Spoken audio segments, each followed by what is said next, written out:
परम सत्कारयोग धन धन श्री सतगुरु रविदास महाराज जीओ ਅਤੇ गुरु की गोद विच बैठी प्यारी साध संगत जी सब नूं जय गुरुदेव जय श्री गुरु रविदास जी। राग भैरो बाणी श्री गुरु रविदास महाराज जीओ एक ओंकार सतगुर प्रसाद। बिन देखे उपजै नहीं आसा,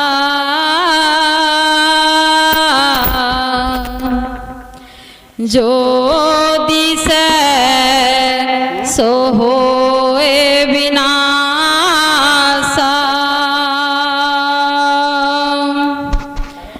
वर्ण सहित जो जापै नाम, सो जोगी केवल नेह काम। बिन देखे उपजै नहीं आसा,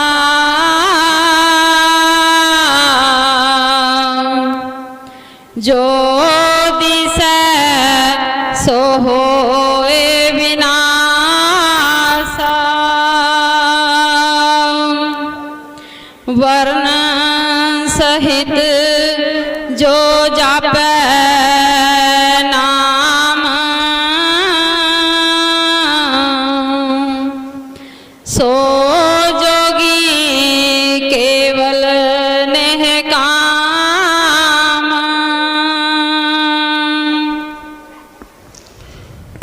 परम आदरणीय परम पूज्य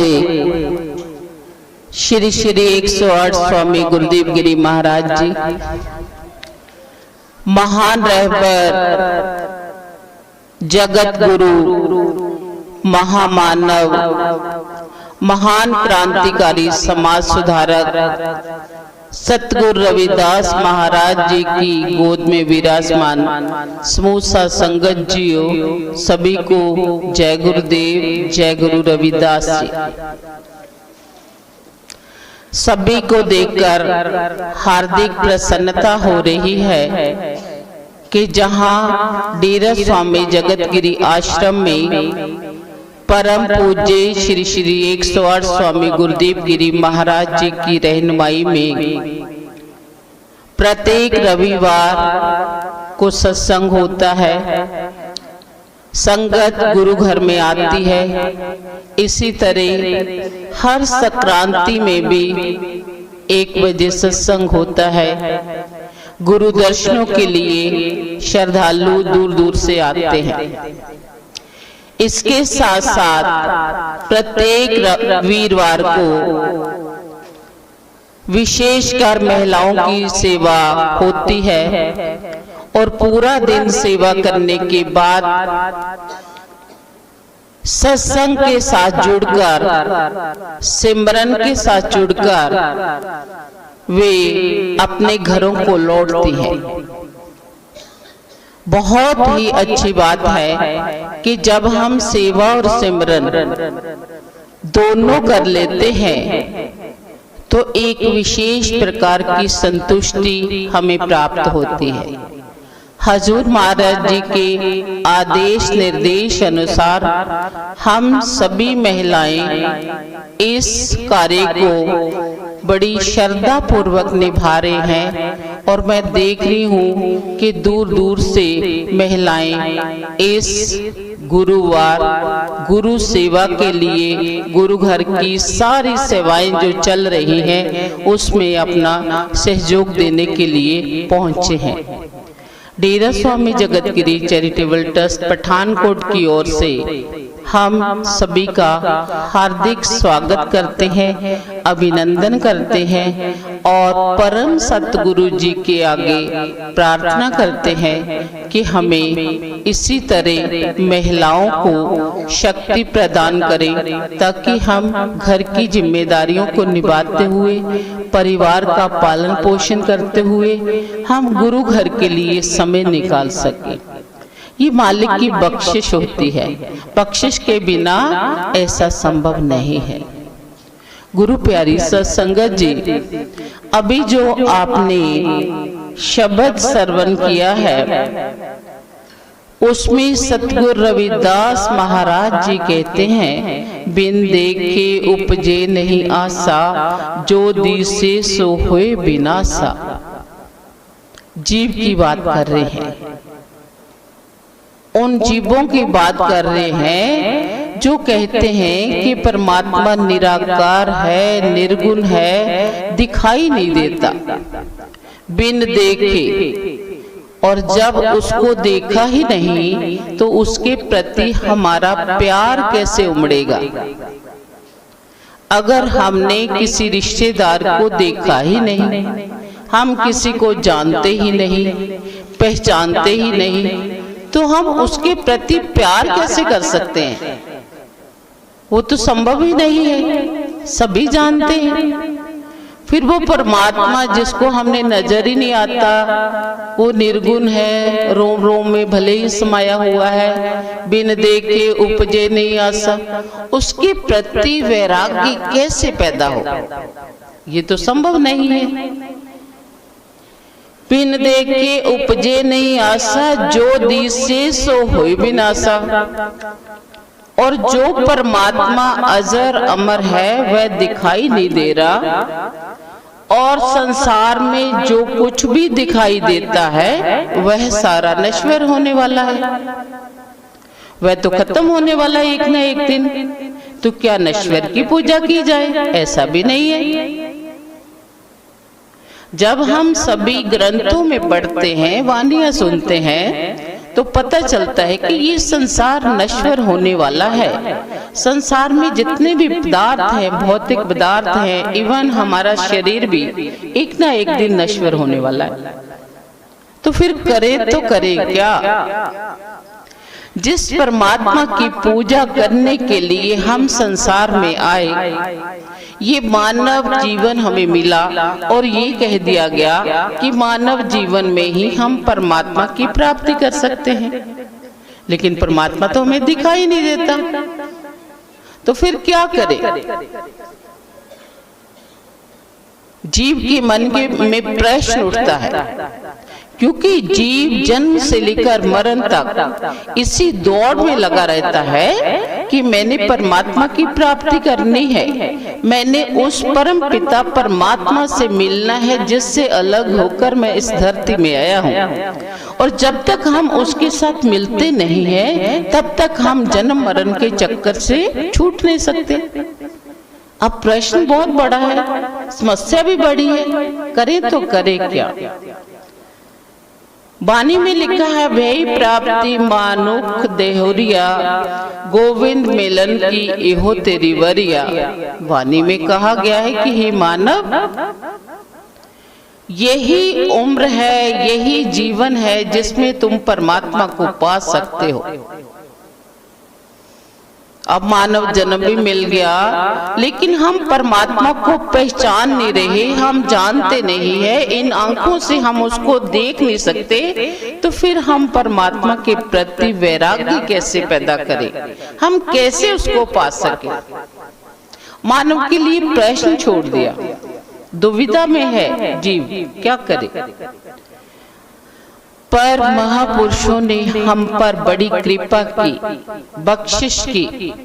यहाँ वो प्रश्न करते हैं, वहाँ उत्तर भी खुद ही देते हैं। क्योंकि यदि हम प्रश्न ढूंढते रहते, प्रश्न का उत्तर देखते रहते, तो शायद कई जन्म लगा देते।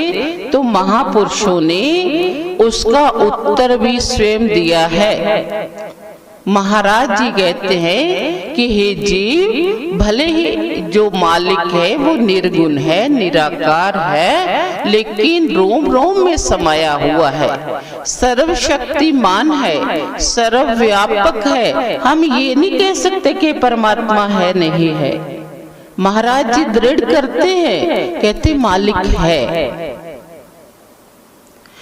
तो उससे कैसे पाया जा सकता है, उस प्रश्न का उत्तर देते हुए गुरु जी लिखते हैं, वर्ण सहित जो जापे नाम, सो जोगी केवल नहीं काम।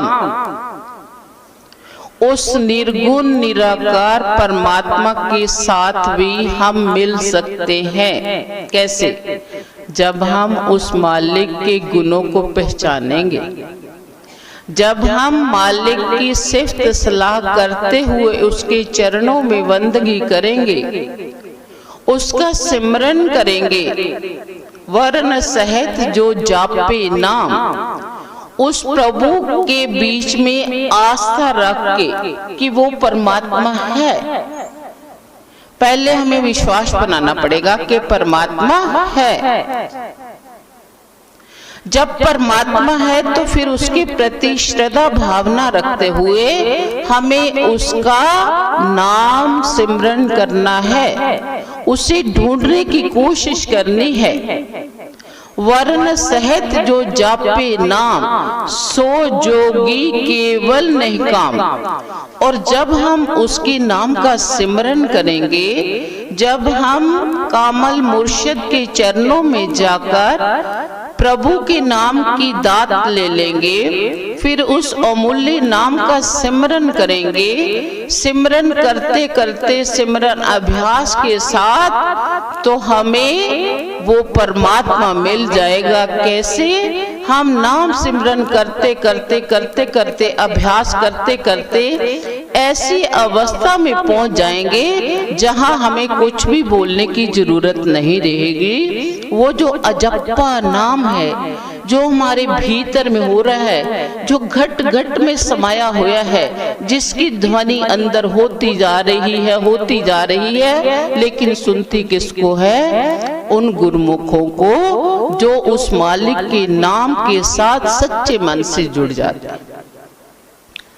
जब हम सच्चे मन से उस नाम के साथ जुड़ जाते हैं और हमारा ध्यान यहाँ आंखों के बीच में, जिसे हम 10वां द्वार कहते हैं, वहां जब लगाते हैं, अंदर से सिमट कर ध्यान यहाँ पहुंच जाता है। और उस ध्यान के बीच में हमें सबसे पहले तो धुंधलापन दिखाई देता है, लेकिन धीरे धीरे अभ्यास करते करते शब्द और सूरत का जब मेल हो जाता है तो एक बड़ा अच्छा प्रकाश हमारे सामने आता है। और उस प्रकाश में पहुंचकर हमें ऐसे लगता है कि हम नहीं हैं, हमारा अपना कुछ नहीं है, हम केवल और केवल उस नूरी ज्योत के दर्शन दीदार करते हैं और ऐसे हल्का महसूस करते हैं कि हमें बाहर का कोई शोर दिखाई नहीं देता, कोई शोर सुनाई नहीं देता। हम अंदर ही अंदर उस मालिक के सागर में, सुखों के सागर में डुबकी लगाकर परमानंद की प्राप्ति कर लेते हैं। और उसी को कहते हैं तीसरा नेत्र खुल गया, हम 10वें द्वार में पहुंच गए, हम उस निर्गुण मालिक के साथ अभेद हो।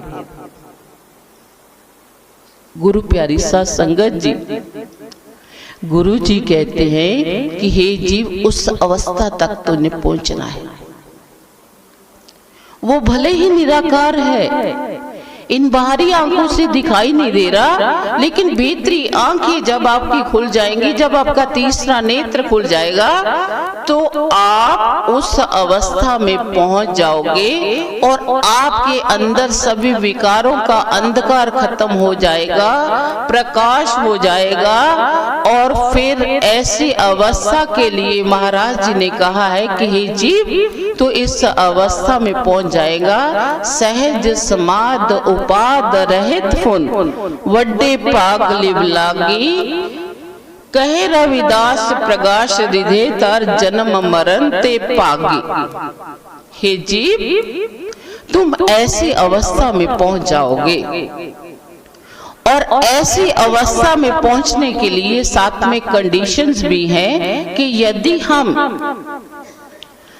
प्रभु के नाम का सिमरन भी कर लिया, गुरु जी से नाम भी ले लिया, बहुत सारी बातें कर ली, नियमों का पालन किया, सेवा की, लेकिन उसके पीछे अगर हमारा स्वार्थ है, वर्ण सहित जो जापे नाम सो जोगी केवल निष्काम। निष्काम का मतलब ये है निस्वार्थ, बिना स्वार्थ की भावना से की गई भक्ति।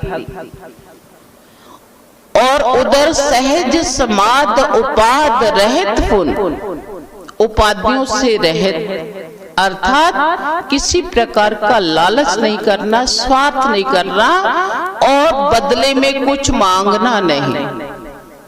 जब हम बिना स्वार्थ के उस प्रभु के नाम का सिमरन करेंगे तो हमारे अंदर प्रकाश हो जाएगा और उस प्रकाश के माध्यम से हमें दिव्य ज्योति के दर्शन हो जाएंगे और वो जो दर्शन दीदार करने हैं उसे परमात्मा की प्राप्ति कहते हैं।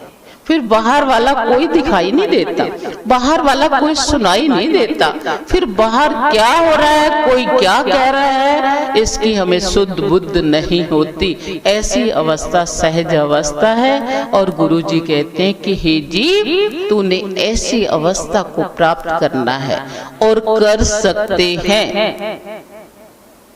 कैसे कर सकते हैं, इसी की बात करते हुए गुरुजी आगे बताते हैं। परिचय राम रवै जो कोई, पारस परसै दुविधा न होई। परिचय राम रवै जो कोई, पारस परसै दुविधा न होई। रहाओ।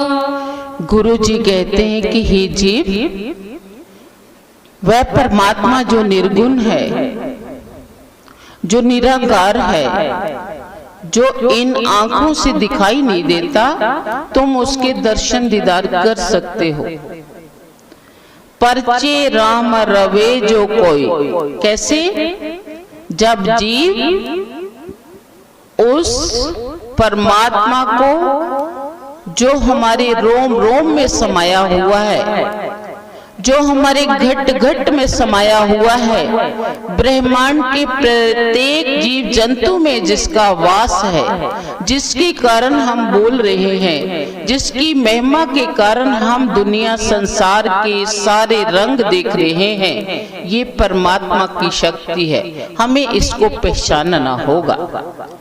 जब जीव तो ये पहचान लेगा कि हर इंसान के बीच में परमात्मा है और मैं उस परमात्मा का एक अंश हूँ, हमारा एक ही पिता परमात्मा है और हम सब उनकी अंश हैं।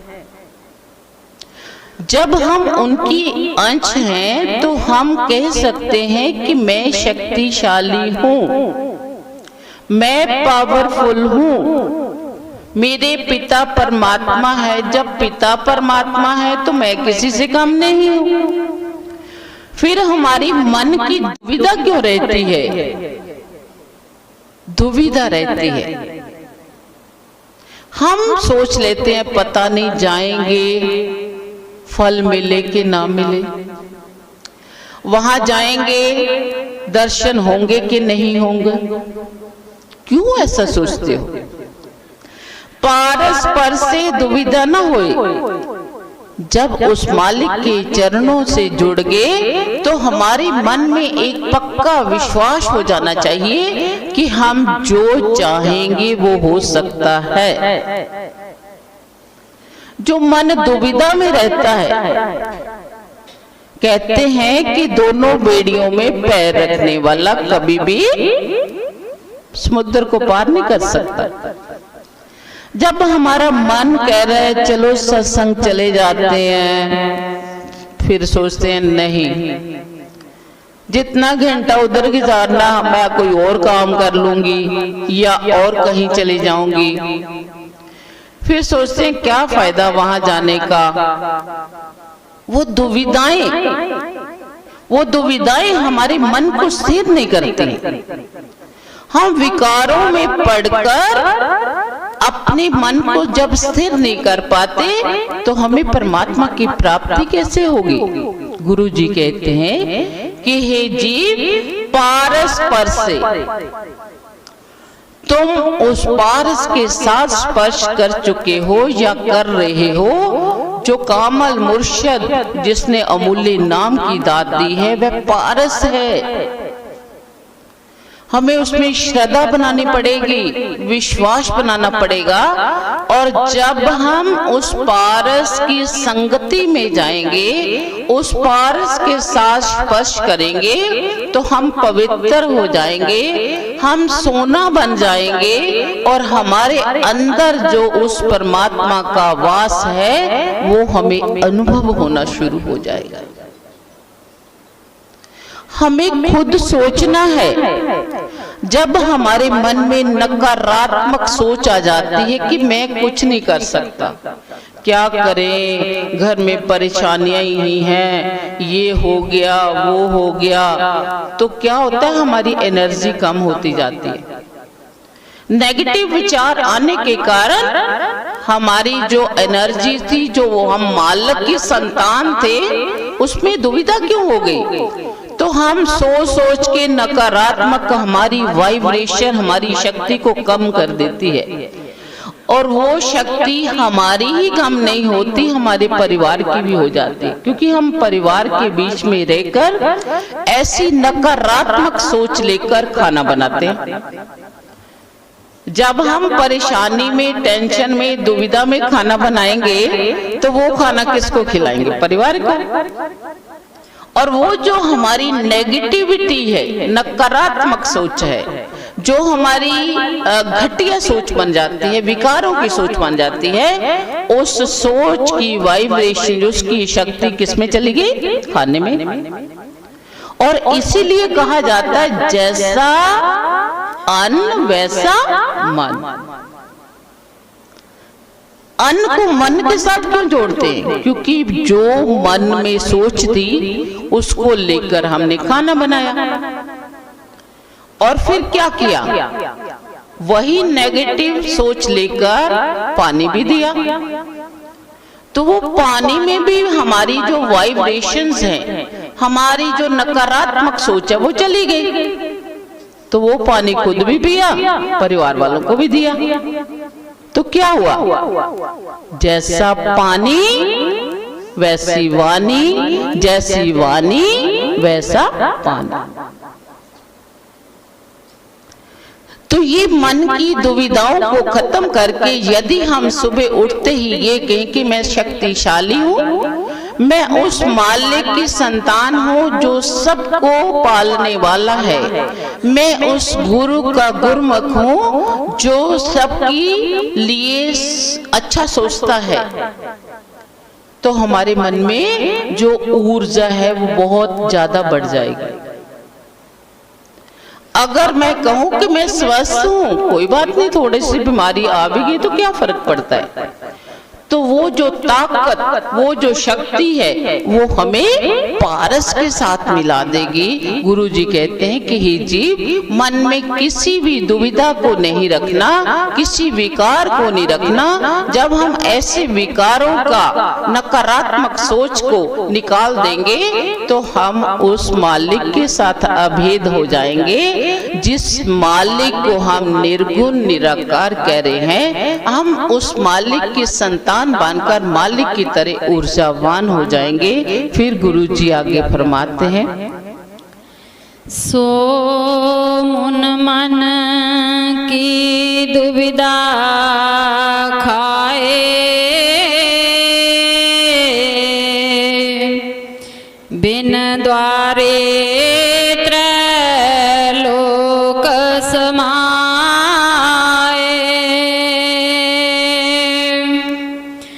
मन का स्वभाव सब कोई करे,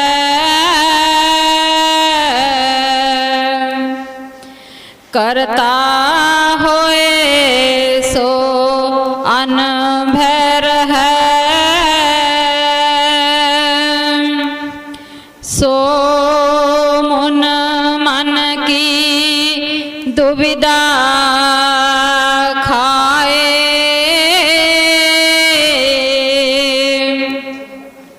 बिन द्वारे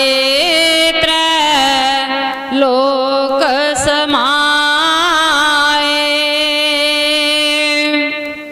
मन का स्वभाव सब कोई करे, करता होए सो अनभर है।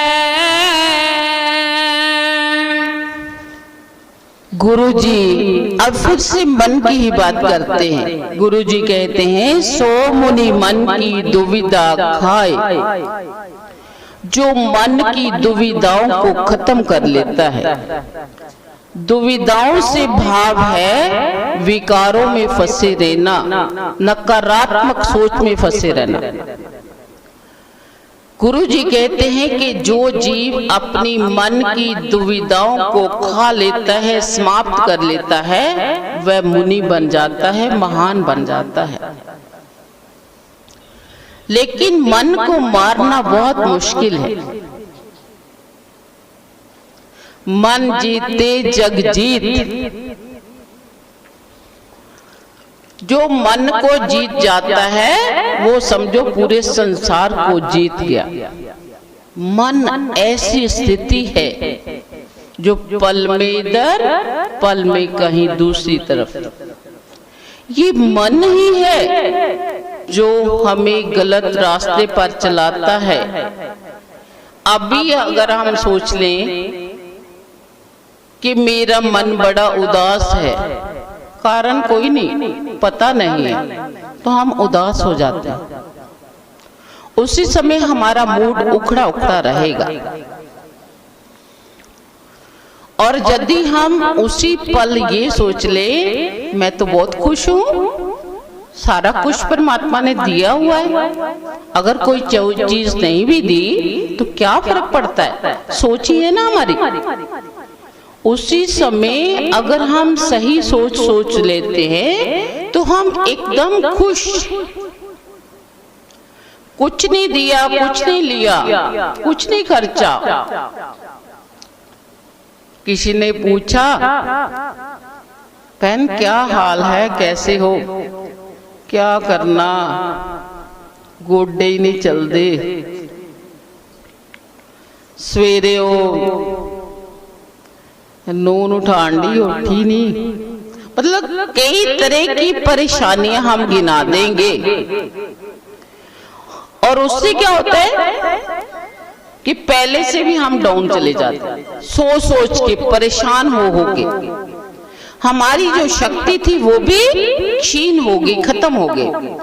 और जिसने सुना उसकी भी शक्ति पहले से कम हो गई। अगर हम ये कहते, किसी ने पूछा कि क्या हाल चाल है, मस्त है जी, मालिक का शुक्र है, बढ़िया चल रहा है, सारा कुछ तो मिल रहा है, मस्त हैं, ठीक ठाक हैं, फरिश्तों जैसी चाल है, कोई परवाह ही नहीं। तो अगला आदमी सुनने वाला भी सोचता है कि ये ठीक है तो मैं कौन सा काम हूं। अगले आदमी को भी एनर्जी मिल गई। तो गुरु जी कहते हैं कि ये जो मन की दुविधाओं को जब हम खत्म कर देंगे, बिन द्वारे त्रैलोक समाई, फिर हम तीनों लोगों के मालिक बन जाएंगे। हमारा हर पल, हर घड़ी, हर लोक परलोक, हर समय खुशी से बीतेगा। अगर हम हंसते हैं, अगर हम खुश रहते हैं, अगर हमारी सोच अच्छी है, हम सही सोचते हैं, हम सही विचार रखते हैं, तो जो निराश व्यक्ति है वो आपके पास चल कर आएगा कि चलो मैं उसके पास बैठती हूँ, जब बैठता हूँ वो थोड़ा सा हौसला देगा या हंसा देगा, जो उसके विचार सुनने लायक है। और अगर हम रोने ही रोते रहेंगे तो दूसरा कहेगा क्या करे, उसके पास नहीं जाना, वो तो हमेशा परेशानियां ही बताता है। मेरी परेशानी क्या कम करनी है, वो तो खुद अपनी परेशानियों में ही डूब जाता है। तो गुरु जी हमें समझाते हैं कि हे जीव, मन की दुविधाओं को खत्म कर। जब तुम मन की दुविधाओं को खत्म करोगे तो तीनों लोकों के मालिक बन जाओगे। तुम में इतनी पावर आ जाएगी, इतनी प्योरिटी आ जाएगी, इतनी पवित्रता आ जाएगी, इतनी शुद्धता आ जाएगी कि लोग खुद चलकर तुम्हें आदर्श बनाएंगे। कहने की जरूरत नहीं है। अगर हमारे मन में शुद्धता है, पवित्रता है, हमारे विचार पवित्र हैं, तो लोग खुद ही उसको देखकर पवित्र हो जाएंगे। मन का स्वभाव सब करे, करता होई सो अनपढ़ है। मन के पीछे लगने वाले बहुत लोग हैं। मन ने कहा नहीं उठने को दिल करता, सो जाओ, सो गए।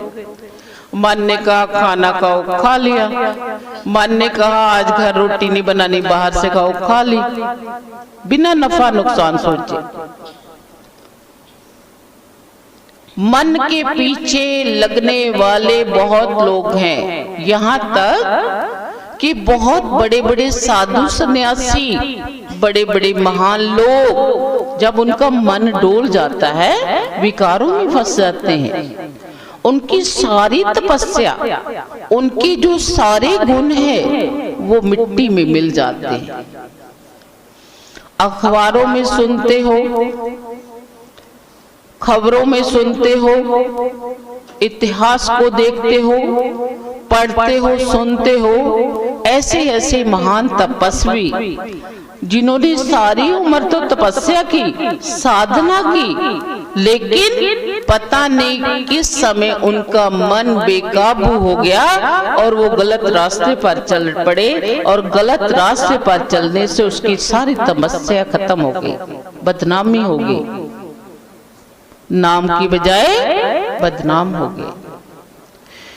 गुरु जी हमें चेतावनी दे रहे हैं कि हे जीव, हमें मन के स्वभाव के पीछे नहीं चलना।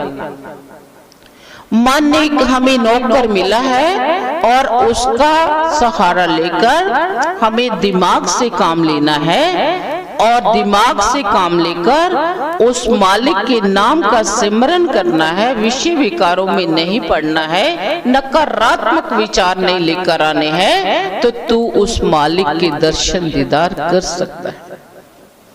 महाराज जी तो ये भी लिखते हैं कि केवल आप मालिक के दर्शन दीदार ही नहीं कर सकते, बल्कि उनके साथ बातें भी कर सकते हो। कारण कवन अबोल, हे मालिका तुम बोलते क्यों नहीं?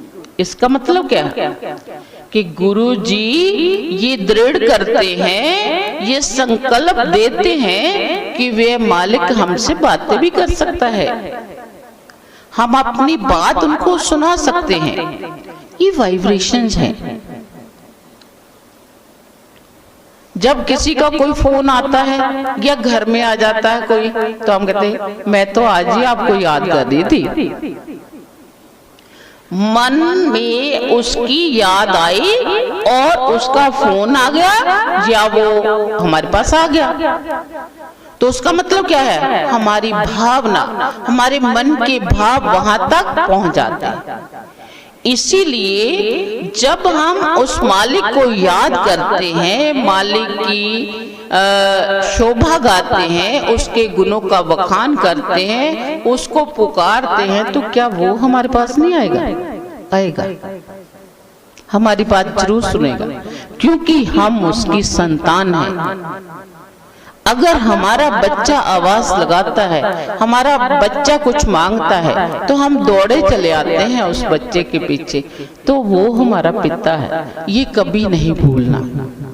जब हम हमेशा याद रखेंगे कि हम उस परम पिता परमात्मा की औलाद है, संतान है, और उसी के साथ मिलना है, तो हमारे मन में किसी प्रकार का वैर, विरोध, ईर्ष्या, द्वेष पैदा नहीं होगा। और सभी के साथ जब हम प्रेम के साथ रहेंगे तो उस मालिक के दर्शन दीदार हो जाएंगे, जो हमें इन आंखों से दिखाई नहीं देता है। फिर गुरुजी आगे कहते हैं, फल कारण फूली बन राए,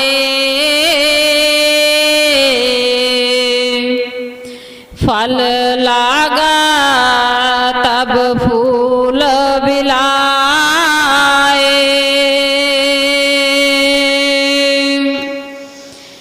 ज्ञान कारण कर्म अभ्यास, ज्ञान पया तह कर में नास। फल कारण फूली बन राए,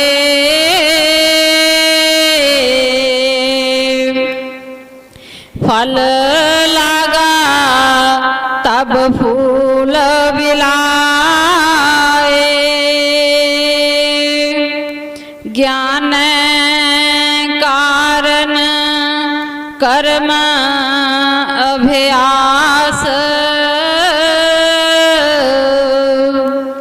ज्ञान पया तह कर में नास। सतगुरु रविदास महाराज जी जो महान क्रांतिकारी हुए हैं, और उन्होंने ऐसी उदाहरणें दी है जिनको सभी समझ सकते। बड़ी अच्छी उदाहरणों के द्वारा वे स्पष्ट कैसे करते हैं उस बात को, जिस बात की शुरुआत उन्होंने शब्द में की थी कि परमात्मा निर्गुण है, निराकार है, लेकिन हम उसको पा सकते हैं। अब उदाहरण में क्या समझाते हैं, फल कारण फूली बन राई, फल लगा तब फूल बिलाई। जब भी हम देखते हैं किसी पेड़ को या किसी वृक्ष को, किसी पौधे को, उसके फल को देखते, बच्चा देखता है कि पेड़ को आम लगे हुए हैं। अब उस आम को देखकर यदि हम उसे ये समझाने की कोशिश करें कि बेटे इस आम की जगह पहले फूल था और फूल के बाद यहाँ फल बना, आम लगा, तो बच्चा नहीं समझेगा, क्योंकि उसको पता नहीं, उसको ज्ञान नहीं है कि फूल लगने के बाद ही फल लगा। पर हम जानते हैं, क्योंकि हमें ज्ञान है कि कोई भी पौधा पहले फूल लगता है, फिर उसकी जगह फल लगते हैं, और जब फल लगते हैं तो फूल दिखाई नहीं देते। कोई भी पौधा ले लीजिए। तो महाराज जी समझाते हैं कि हे जीव, जिस प्रकार फल लगने पर फूल खत्म हो जाते हैं, उसकी जगह फल लग जाता है, उसी तरह ज्ञान ने कारण कर्म अभ्यास, ज्ञान भया तब कर्म ही नाश। जब जीव को ज्ञान हो जाता है तो उसके जो कर्म है, कौन से कर्म, जो हमारे बंधन बन जाते हैं, जो हमारे विकार हैं, जो कर्म हमें अनेक प्रकार के लोभ मोह में डालते हैं, वो खत्म हो जाते हैं। कर्म तो करने पड़ते हैं, लेकिन जब जीव को ये ज्ञान हो जाता है कि ये कर्म अच्छा नहीं है, ये कर्म बुरा है, क्योंकि कर्म तो करेंगे और कर्मों का फल भी हमें भुगतना पड़ेगा। अच्छा कर्म किया तो अच्छा फल, बुरा कर्म किया तो बुरा फल, इसमें तो दो राय है नहीं। इसलिए गुरु जी कहते हैं कि हे जीव, तुम पहले ज्ञान प्राप्त करो, तुम गुरु जी के चरणों में जाओ, वहां सत्संग सुनो, और सत्संग सुनने के बाद गुरु जी के नाम की अमूल्य दात प्राप्त करो और वहां उस दात का सिमरन कीजिए।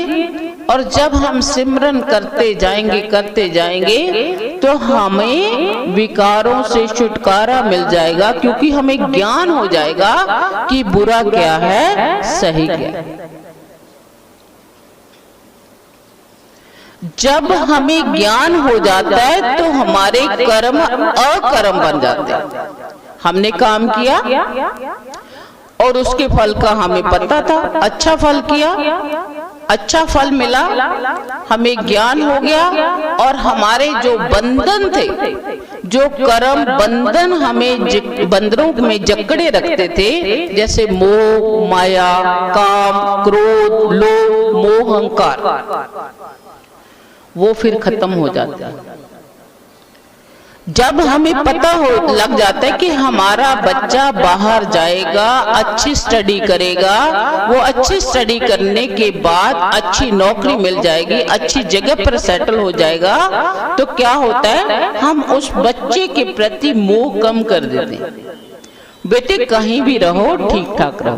क्यों? क्योंकि हमें ज्ञान हो गया कि जो बच्चा हमारा हमारे से दूर हुआ है उसकी वजह है, उसके कारण इसका भविष्य संवरेगा, इसका आने वाला जो जीवन है वो बढ़िया बनेगा। हमें ज्ञान हो गया तो फिर हम बच्चे के साथ मोह नहीं करेंगे तो प्यार थोड़ी कम होगा। हमारा बच्चा तो अपना रहेगा, हमें प्यार भी रहेगा। हम बच्चे के साथ प्यार कम नहीं करेंगे, प्यार कभी भी कम नहीं होता। कोई दूर रहे, नजदीक रहे, कहीं भी रहे, प्यार नहीं कम होता। लेकिन जो मोह है उसे खत्म करना पड़ेगा। मोह क्या कहता है कि तुम दूर ही ना जाओ, तुम इधर ही रहो। वो जो मोह है वो बच्चे का भविष्य बनने नहीं देते। हमने मोह नहीं करना, प्यार करना। जब प्यार होगा तो हम बंधनों से रहित हो जाएंगे। कई बार मैंने देखा और सुना भी है, फौजी बड़ी मुश्किल से भर्ती हुए, नौकरी मिल गई, माता पिता खुश हो गए, पर बाद में क्या हुआ, शादी हो गई। शादी हो गई, 2-4 साल बाद आ गई घर में, मेरा दिल नहीं लग रहा था, सर्विस चली गई, रिजाइन करके आ गई, क्योंकि मेरा दिल नहीं कर रहा, शादी हो गई, परिवार के बिना रह नहीं रहा था। ये मोह है, जो विकार है। और अगर वो घर ना आता, सर्विस करता, अगर प्यार होता तो इसलिए कभी भी हमें ऐसा काम नहीं करना जिसके कारण आने वाले समय में, जब उस समय नुकसान होता हो। तो गुरु जी कहते हैं कि इस ज्ञान को प्राप्त करने के लिए हमें गुरु जी के चरणों में जाना चाहिए, पढ़ना चाहिए, ग्रंथों का पाठ करना चाहिए, लेकिन उस पर अमल भी करना है। जब हम उस अध्ययन को अपने जीवन में अपनाएंगे तो हमारे जो विकार हैं वो धीरे धीरे साफ होते जाएंगे। हमने सुबह उठने की मान लो आदत नहीं है, लेट उठते हैं, पर हम जानते हैं कि सुबह जल्दी उठना चाहिए। हम पहले एक दिन बड़ी मुश्किल से 5 बजे उठे, उठ के नहा धोकर सिमरन पर बैठ गए। बड़ा मुश्किल लगा, बड़ा कष्ट हुआ, सोना था सो नहीं पाए, लेकिन मुश्किल से हमने मेहनत की। एक दिन उठ के, फिर दूसरे दिन उठ गए मुश्किल से। ऐसे 3-4 दिन हम मुश्किल से उठे और 5वें दिन हमें अपने आप ही जाग आ जाएगा। जब अपने आप जाग आ गई तो हमारी जल्दी उठने की आदत बन गई, और उस आदत को हम जब कंटिन्यू करते गए तो वो हमारा क्या बन गया, संस्कार। जब हमारा कोई भी काम संस्कार में बन जाता है तो वो ज्ञान है। फिर हमारे बच्चे जब देखेंगे कि हमारी माता जी सुबह जल्दी उठती है और जल्दी उठने के कारण भजन सिमरन में बैठती है, सारे काम भी निपटा लेती है, तो बच्चों पर असर अपने आप हो जाएगा। तो हमने हर अच्छी चीज को संस्कार में बदलना है, और जब हमारा संस्कार बन गया तो उसके साथ जो हमें सुख आनंद की प्राप्ति होती है वो हमारा फल है। पहले वाली बात भूल गए, फिर हमारी आदत बन गई, हमारा संस्कार बन गया, तो वो जो सुखदायी फल है उसका आनंद जो मिलता है वो परमात्मा की प्राप्ति है, वो परमात्मा का अनुभव है, वो उस मालिक का सिमरन है। बात बहुत गहरी है, इसे समझने की कोशिश करनी है। जब हम समझेंगे धीरे धीरे तो हमें समझ आ जाएगी। एक दिन सत्संग में आगे बड़ी मुश्किल बच्चे को कहा, वो छोड़ने नहीं आया, चलो कैसे भी बस बुझ पकड़ी आ गए। सत्संग के बाद घर गए तो बड़े खुश मिजाज, जो क्रोध था गुस्सा था वो गायब। बच्चे देख रहे हैं कि आज तो मम्मी गुस्से में आई नहीं। फिर दूसरे दिन कैसे भी चले गए। 3-4 दिन ऐसे जब वो सत्संग में चली गई या चला गया, तो 5वें दिन बच्चे खुद कहेंगे कि मम्मी जी आप सत्संग में जाओ, पापा जी आप सत्संग में जाओ। क्यों? क्योंकि वो देख रहे हैं कि सत्संग जाने के कारण इनका जीवन परिवर्तित हो गया है। कोई क्रोध नहीं आ रहा, टाइम पे सारे काम हो रहे हैं। तो वहां तक हमने पहुंचना है, उस संस्कार को बनाना है जब बच्चे खुद कहें कि आप जाओ, क्योंकि परिवर्तन देखेंगे तो वो परिवर्तन उन पर भी असर करेगा। इसलिए गुरुजी कहते हैं कि हमें ज्ञान प्राप्ति करके उन विकारों को छोड़ना है जो विकार हमारे जीवन में बंधन बन जाते हैं। और फिर शब्द की अंतिम पंक्तियों में गुरुजी कहते हैं, घृत कारण दद मथे से आन, जीवत मुक्त सदा निर्वाण, कह रविदास परम विराग, हृदय राम की ना जप सपाग, घृत कारण दद मथे से आन, जीवत मुक्त सदा निर्वाण,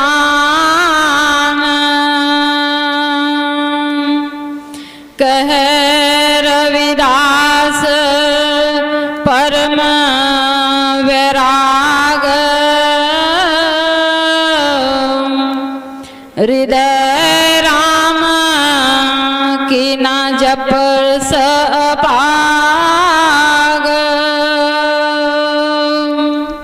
शब्द की अंतिम पंक्तियों में गुरुजी उसी बात को स्पष्ट करते हैं कि वे जो निर्गुण निराकार परमात्मा है वह इसी तरह है जैसे दूध में घी है।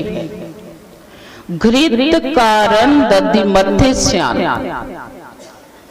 लेकिन उस घी में से, उस दूध में से घी कौन निकाल सकता है? जिसको समझ होगी, जो समझदार स्त्री होगी, उसको हिसाब से दूध को गर्म करेगी, फिर जरूरत के अनुसार खट्टा लगाएगी, फिर खट्टा लगाने के बाद दही जमेगा, दही को फिर हिसाब से रिड़केंगे और उसके बाद धीरे धीरे मक्खन आएगा और मक्खन को भी सही तरीके से गर्म करेंगे तो घी बनेगा।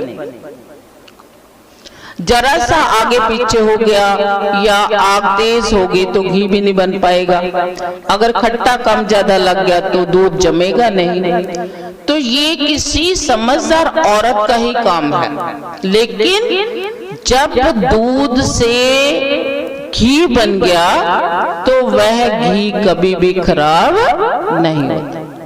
फिर चाहे कितनी भी देर तक उसे रखें, लेकिन दूध को कितनी देर तक रख सकते हैं हम? 2 दिन, 3 दिन, 4 दिन, ज्यादा से ज्यादा हफ्ता रख लिया। तो गुरु जी कहते हैं कि हे जीव, जब तुम दूध से बने घी की तरह अलग से निखर जाओगे तो फिर जीवत मुक्त सदा निर्वाण, तुम सभी बंधनों से रहित होकर निर्वाण की अवस्था को प्राप्त कर लोगे।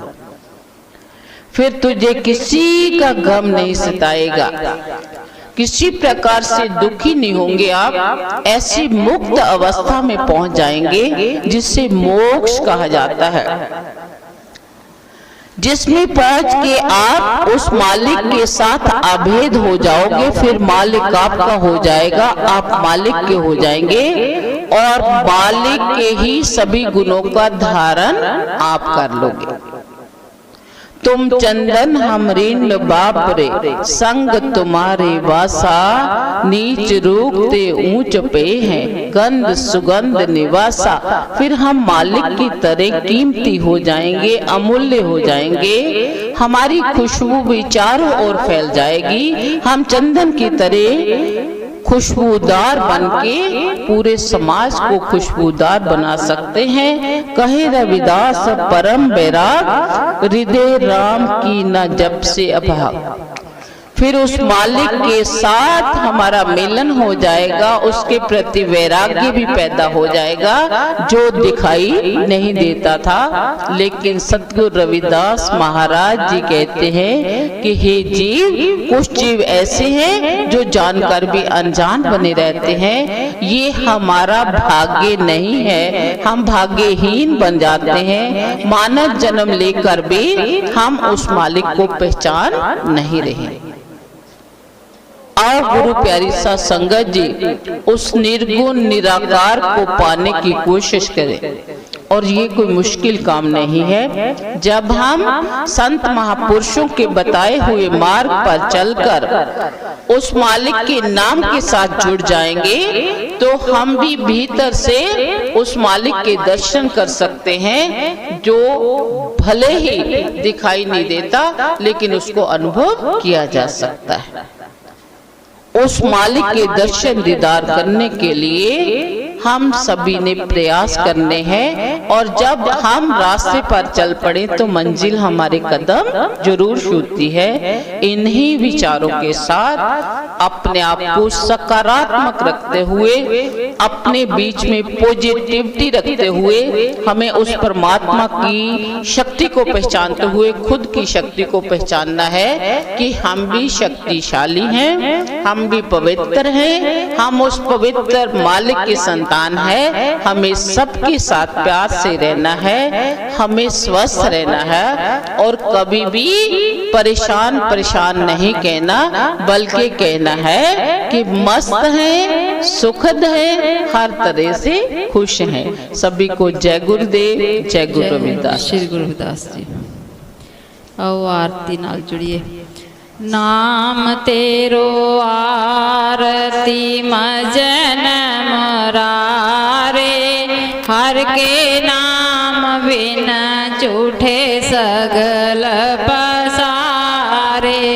नाम तेरो आरती मजन मुरारे, हर के नाम बिन झूठे सगल पसारे।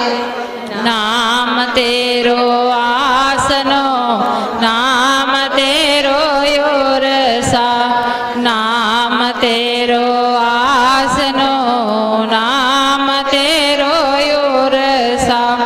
नाम तेरा केसरो ले सटकारे, हर के नाम बिन झूठे सगल पसारे।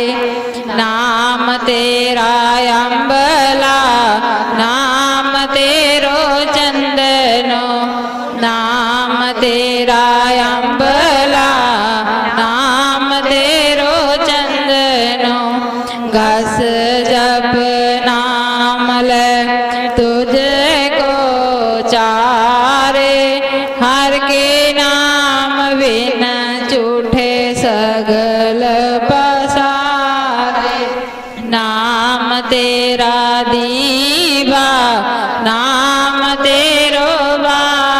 बाती, नाम तेरा दीवा, नाम तेरो बाती, नाम तेरो तेल ले माहे पसारे, हर के नाम बिन झूठे सगल पसारे। नाम तेरे की जोत लगाई, नाम तेरे की जोत लगाई, भयो उजियारो भवन सगलारे, हर के नाम बिना झूठे सगल पसारे।